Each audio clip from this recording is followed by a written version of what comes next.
नमस्कार, स्वागत है आपका सीएनबीसी आवाज एंड मोतीलाल ओसवाल स्टूडियोज में। मैं हूं मनीषा गुप्ता।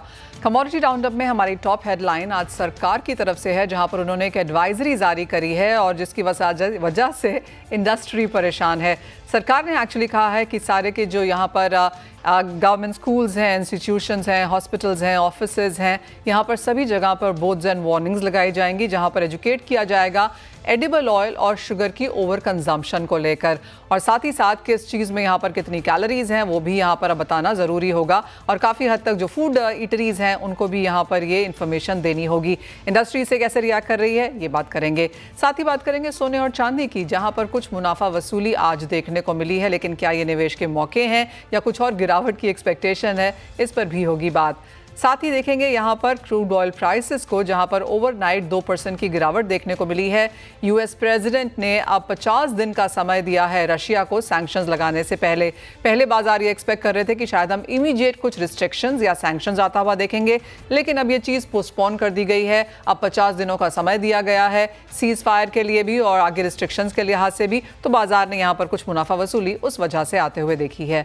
इन सब पर बात करने के लिए हमारे साथ agri sector veteran G K Sood हैं, all India sugar trade association से प्रफुल्ल विटलानी, साथ ही soybean processor association of India के एग्जीक्यूटिव डायरेक्टर डीएन पाठक, और हम बात करेंगे मोतीलाल ओसवाल के डायरेक्टर किशोर नारने से नॉन एग्री कमोडिटीज पर भी। लेकिन सबसे पहले जो चिंता फिलहाल यहाँ पर मार्केट्स में है वो ये है कि क्या इंडस्ट्री और कंजम्पशन पे एक एक्चुअल इम्पैक्ट आएगा सरकार के इस पुश का। मैं आपको याद दिला दें, जहाँ तक चीनी की बात है, हमारी इंडिया की कंजम्पशन 18 से 20 किलो पर पर्सन है, पर कैपिटा कंजम्पशन है। जहाँ तक ग्लोबल एवरेज की बात है वो यहाँ पर 27 किलो है, यानी इंडियन एवरेजेस यहाँ पर काफ़ी कम है। और यही हाल काफ़ी हद तक एडिबल ऑयल सेक्टर का भी है, जहाँ पर इंडिया पर कैपिटा कंजम्पशन मानी जाती है करीबन 18-19 किलो के, शायद 20 भी परहैप्स, लेकिन इंटरनेशनल 27 kgs है। तो जिस तरफ भी आप यहाँ पर देखें, इंडियन कंजम्पशन यहाँ पर ऑन द लोअर साइड है। मिस्टर सूद, पहले आपका रिएक्शन, क्योंकि चाहे चीनी है चाहे खाने के तेल हैं, दोनों ही तरफ सरकार ने लगातार यहाँ पर पुश किया है, कम खाने को कहा है। आपका क्या रिएक्शन है? कंसर्न है, काफी वरिंग है कि we are diabetic capital of the world and also obesity, परंतु मेरा अपना विचार है कि इसका कोई असर नहीं पड़ेगा। आप देखिए कि यूएस की कंजम्पशन, जहां आपने एवरेज ग्लोबल बताई, तो यूएस की 40 किलो है ऑयल की और 45 किलो शुगर की, और ईयू की 30 किलो इसकी शुगर की और 25 किलो ऑयल की। अब उनके यहाँ लेबलिंग भी है, हमारे तो सिर्फ शुगर बोर्ड लगने वाला है, और वो कहाँ पर, ऑफिस में, स्कूल्स में। इससे करीब 90% पॉपुलेशन बाहर रह जाएगी, 90-95%, जो शुगर बोर्ड नहीं देखेंगे। वहाँ लेबलिंग भी है, शुगर टैक्स भी है इन कंट्रीज में, और उसके बावजूद वहाँ प्रोडक्शन कंजम्पशन इतनी ज़्यादा है। हमने देखा है ग्लोबल एक्सपीरियंस कि अगर कोई कुछ दिन के लिए कोई फूड थोड़ा सा कम कर देता है तो उसके बाद वो वापस आ जाते हैं। यही वेट लॉस में करते हैं, वो कम आ जाते, वापस आ जाते हैं, रिवर्स हो जाते हैं, बिकॉज फूड इतनी कंपल्सिव चीज है। और हमारे देश कोई भी आंकड़ा आप गरीबी का लें, ये तो अनडिस्प्यूटेबल है कि गरीबी है। काफी लोग बहुत कम कंजम्पशन कर रहे हैं, वो जब रेखा से ऊपर आएंगे तो वो लोग ये चीजें कंज्यूम करेंगे। दूसरा यह है कि प्रोसेस फूड घर के फूड से ज्यादा कंटेन करेगा, चाहे आप थोड़ा सा कम भी कर दें उनमें से। बिस्कुट में 30%, जो हल्दीराम का नमकीन 30-35%, हर चीज में, शुगर में 50, मिठाई में 50-60%। तो ये सब चीजें अगर 1-8% कम भी हो जाएंगी, जैसे यूके में हुई है, तो उससे कोई फर्क पड़ने वाला नहीं, क्योंकि कंजम्पशन बेस बढ़ने वाला है। और इंडस्ट्री, शुगर की इंडस्ट्री पर्टिकुलरली, इस चीज से काफी नैरेटिव है कि कंजम्पशन कम हुई है, पर कंजम्पशन कम नहीं हुई, मिल डिस्पैचेस कम हुए। वो डिस्पैचेस को कंजम्पशन मानते हैं, बिकॉज वो सही है, उनकी डिमांड वही है जो मिल से उठ जाए। परंतु पिछले साल एमएसपी की बहुत बात हो रही थी, उसकी वजह से ट्रेड लॉन्ग हो गई 5-1 लाख टन, वो अब इस साल बेच दिया उन्होंने। इसी तरह से कुछ एक्सपोर्ट हुई, मालदीव, श्रीलंका, इधर उधर, जिसके लिए मिल को कोटा नहीं मिला पर इम्पोर्टर को कोटा मिला, तो उन्होंने बाजार से खरीदी। वो चीज़ भी कम कर दीजिए। बांग्लादेश की स्मगलिंग अगस्त के बाद बंद हो गई, वो भी कम कर दीजिए। तो ये सब लेकर पिछले साल 28 के करीब कंजम्पशन है, और इस साल 28.3 28.4 होगी। तो दैट इज ऑन कोर्स। और एडिबल ऑयल में आप देखिए, इंपोर्ट कम हुई है 7-8% अभी तक इस ऑयल ईयर में, परंतु दिसंबर से अब तक लेकर 6.6% प्राइस भी बढ़ी है। हम्म। तो प्राइस क्यों बढ़ी है? अगर कंजम्पशन कम हुई होती तो प्राइस नहीं बढ़नी थी। फिर उतनी जो माल था वो काफी था, तो स्टॉक से कंज्यूम हो रहा है, इसलिए प्राइस बढ़ी है। तो हमारे यहाँ भी कोई अंतर नहीं पड़ा किसी चीज का, और ये कैंपेन अच्छा है, होना चाहिए। परंतु क्या इसके अलावा होगा, वो मालूम नहीं। पर अभी तक एक्सपीरियंस, ग्लोबल एक्सपीरियंस के हिसाब से कोई फर्क नहीं पड़ सकता इनिशियली। जी। Mister Sood, just coming back to आपका इनिशियल स्टेटमेंट जो था, I miss that number. US की कंजम्पशन क्या है शुगर और एडिबल ऑयल के लिए? यूएस की शुगर की 45 और एडिबल ऑयल की 40। तो यानी कि इंडिया के हिसाब से तो यहाँ पर काफ़ी काफ़ी बड़ा नंबर है ये यहाँ पर। प्रफुल्ल विटलानी जी, नमस्कार, आपको भी चर्चा में शामिल करते हैं। जहाँ तक इन सब एडवाइजरीज की बात है, क्लियरली इंडस्ट्री थोड़ा सा जैसे मिस्टर सूद ने बोला, टोटली कन्फ्रंट या रिट्रैक्ट तो नहीं कर रही है, अच्छी चीज़ है, वो लोग कह रहे हैं एक मॉडरेशन में यहाँ पर खाना भी चाहिए परहैप्स, लेकिन एक स्लोअर ग्रोथ डिमांड में अब यहाँ पर हमने आते हुए देखी। आप कहेंगे एक स्टैग्नेशन है? देखिए, ऐसा है कि health India is always welcome. Now our association will have to wake up with awareness to the people, you know.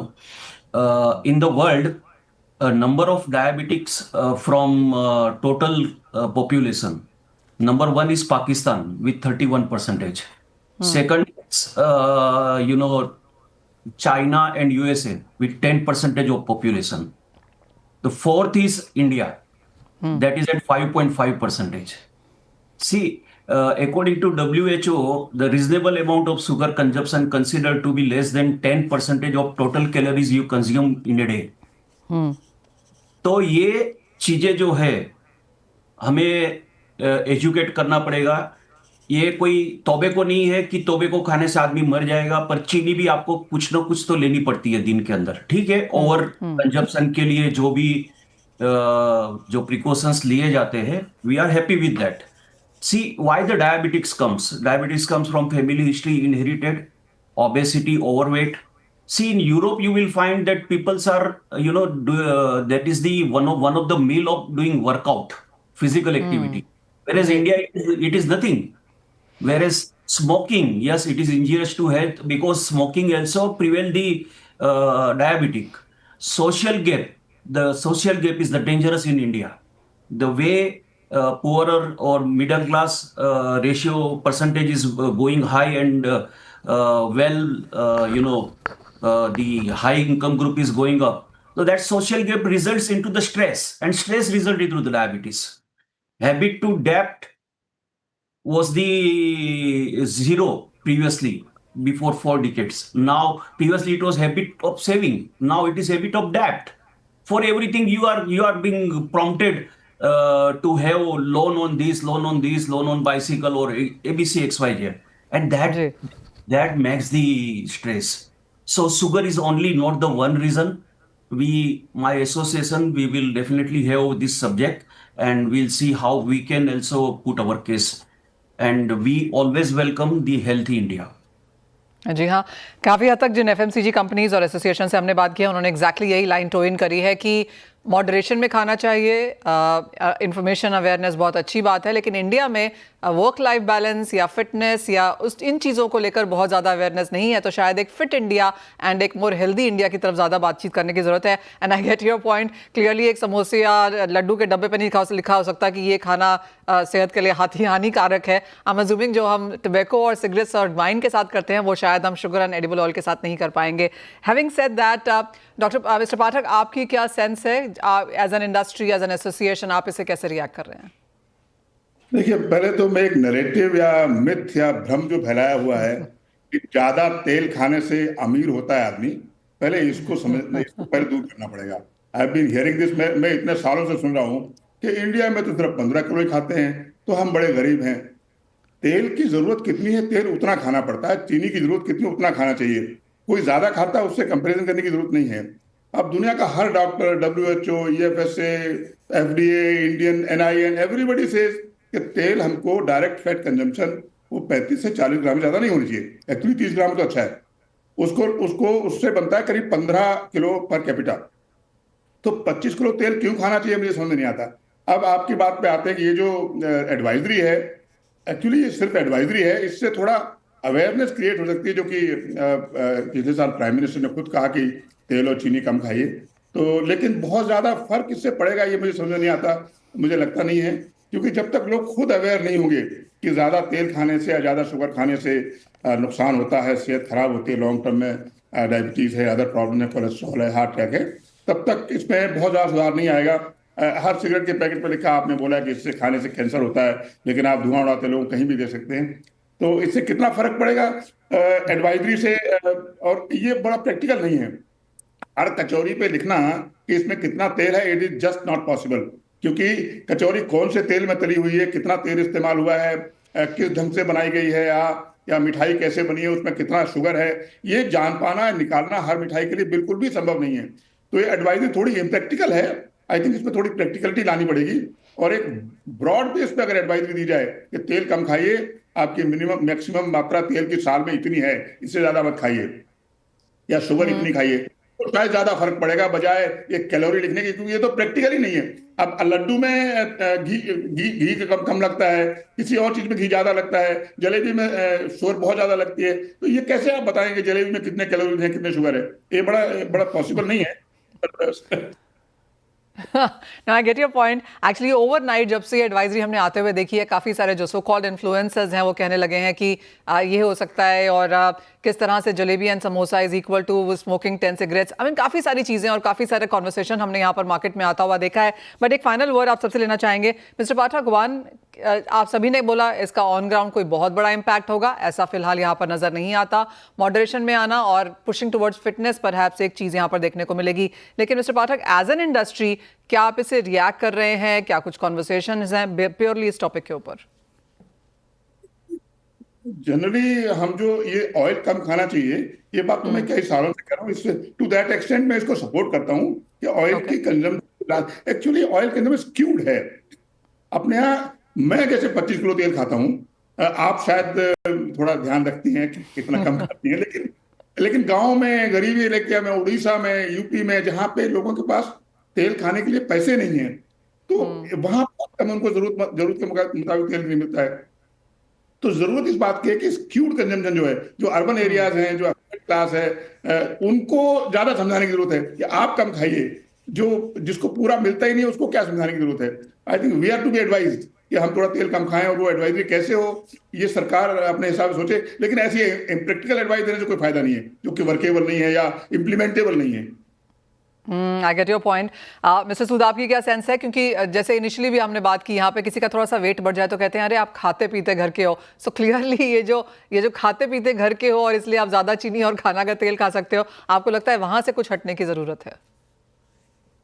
बिल्कुल, अवेयरनेस, फिटनेस, जैसे प्रफुल्ल भाई ने कहा, इसकी बहुत जरूरत है। और पर अब देखिए, जैसे प्रफुल्ल भाई ने लिकर का बताया, अल्कोहलिक बेवरेजेस, अगर कंट्री लिकर बताएं तो 6 लाख करोड़ की बिजनेस है वो। इतना बड़ा बिजनेस और कोई नहीं। तो और उसके ऊपर इंजूरियस टू हेल्थ भी लिखा है, रिस्पॉन्सिबली कंज्यूम भी लिखा है। सिगरेट कंजम्पशन आप जिससे पूछिए बढ़ती जा रही है, और बीड़ी भी। तो ये चीजें तो ह्यूमन बीइंग्स किस तरह से इसको रिएक्ट करते हैं वो देखने की बात है। पर अगर इन एडवांस कंट्रीज में लेबल पर भी लिख दिया, टैक्स भी लगा दिया शुगर के केस में, फिर भी कोई फर्क नहीं पड़ा, तो हमारे यहाँ कोई क्वांटिटेटिवली फर्क नहीं पड़ने वाला, ग्रोथ रहेगी। और पर ये अनफॉर्चुनेट है, ये मॉडरेशन में होना चाहिए। इन खानों का क्या, इवन पानी मॉडरेशन में होना चाहिए, नहीं तो उससे भी बीमारी हो जाती है ज्यादा पानी पीने से, हर चीज। और डायबिटीज का सबसे बड़ा असर, ज्यादा कंट्रीब्यूटर स्ट्रेस के अलावा कार्बोहाइड्रेट, तो उसके ऊपर क्यों कोई का एम्फेसिस नहीं है।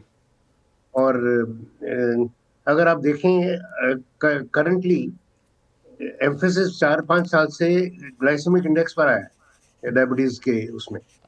तो ग्लाइसेमिक इंडेक्स वीट में 83 है, चावल में 90 है, आलू में 90 है, और शुगर में भी लगभग 80-85 है। तो एडिबल ऑयल में तो जीरो है ग्लाइसेमिक इंडेक्स। तो इसमें कैलोरी और ग्लाइसेमिक इंडेक्स दोनों है, और ग्रेन्स में तो दोनों ही है। ग्लाइसेमिक इंडेक्स भी हाई है और कैलोरीज भी हाई है, 4.5 पर ग्राम। तो इसका अगर आपको वेट और डायबिटीज देखना है, हाइपरटेंशन देखना है, तो हॉलिस्टिक रहना चाहिए। ये नहीं कि 2 फूड्स को देख लो, इसमें नमक भी ऐड कर दीजिए, तो 3 फूड्स को देख लीजिए। ये बहुत लंबी लिस्ट होती जा रही है clearly mister Sood, but your point is well taken कि सरकार जो कर रही है वो सही कर रही है, लेकिन एक्चुअल इम्पैक्ट, इसका दायरा बढ़ाने की जरूरत है। और क्लियरली क्या आप करेक्ट ऑडियंस को यहाँ पर केटर कर रहे हैं या नहीं, तो काफ़ी सारी चीज़ें ऑफ कोर्स इसमें लेफ्ट डिजायर्ड हैं। लेकिन प्रफुल्ल जी, आपकी भी एक फाइनल स्टेटमेंट यहाँ पर। एज एन इंडस्ट्री सभी लोग यही कह रहे हैं कि कोई बहुत बड़ा इम्पैक्ट ऑन ग्राउंड पड़ने वाला नहीं है। हेल्थ अवेयरनेस एक चीज़ है, इंडस्ट्री दूसरा। नहीं, डेफिनेटली देखिए, ऐसा है कि my experience is of 45 years in sugar industry. So ये ऐसी चीजें आती है, पर आजकल जो सोशल मीडिया की अवेयरनेस जो है वो हेल्थी इंडिया के लिए काफी हेल्पफुल रहेगी। पर कंजप्शन को कोई असर गिरेगी ऐसी मुझे कोई ये नहीं लग रही है। बाकी जो हमने ऑलरेडी इथेनॉल प्रोडक्शन चालू कर दिया है, देखिए ऐसा है कि कहीं ना कहीं गवर्नमेंट को ये भी देखना पड़ेगा कि एक शुगर केन फार्मर्स जो है वो उनकी वोट बैंक है। हम इसलिए नहीं कहते कि वो आपको वोट नहीं देंगे ऐसा करने से, ये नहीं कहना है। मेरा कहना यह है कि शुगर केन में इनोवेशंस की जरूरत है। शुगर केन से हम शुगर के सिवा क्या बना सकते हैं, जैसे इथेनॉल का हो गया, तो और कहाँ पे जा सकते हैं। ये हमारे शुगर केन फार्मर्स हमारी बड़ी एक एसेट्स है, और उसके लिए जो भी अच्छा सा काम कर सकते हैं इनोवेशंस पे, वो करना चाहिए। Fair point. तो कंज्यूमर्स का और इंडियन हेल्थ का ध्यान तो यहाँ पर रखा ही जा रहा है, लेकिन साथ ही साथ ट्रेड को यहाँ पर किस तरह से केटर करना है वो सरकार को ऑफकोर्स यहाँ पर देखना होगा। बहुत शुक्रिया आप सभी का साथ जोड़ने के लिए, मिस्टर सूद, प्रफुल्ल भाई एंड मिस्टर पाठक, और ऑफकोर्स एक इंडस्ट्री रिएक्शन उस स्टेटमेंट को यहाँ पर देने के लिए। किशोर नमस्कार। और सबसे पहले एक रिएक्शन क्रूड पर ही लेना चाहेंगे, जहाँ पर 70 पे जाके हमेशा, एंड आई रिमेंबर आपने ये कहा भी था कि 70 के आसपास हमेशा एक प्रॉफिट टेकिंग बन जाती है। एग्जैक्टली वही हमने होता हुआ देखा, इवन एज काफ़ी कॉन्ट्राडिक्टिंग फंडामेंटल्स हैं।